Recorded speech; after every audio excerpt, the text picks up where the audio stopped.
The word doctrine comes from the Latin word doctrina. It means a predefined body of knowledge that is intended to make a student become something exact. Doctrine, are we together? And that believers mature in this kingdom through the sound exegesis of doctrine. Every time doctrine is communicated, is able to empower the believers to be people of stature and maturity. Anything is qualified to be a doctrine if it passes these three tests. Never forget this.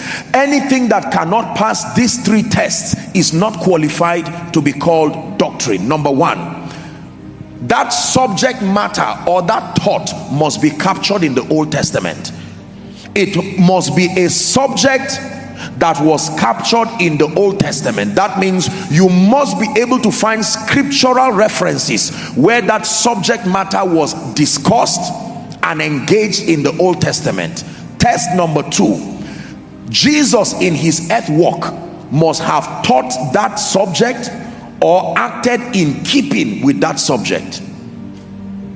So the first test is the test of that subject being taught or engaged in the Old Testament, and then it must be seen in the earth walk and the life and ministry of Jesus Christ. Number three, that subject or that thought line must be captured in the teachings of the apostles and the early church.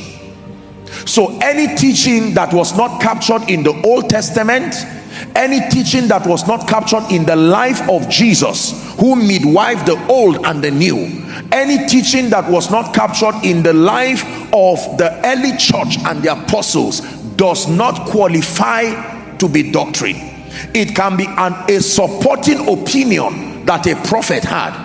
Are we together now?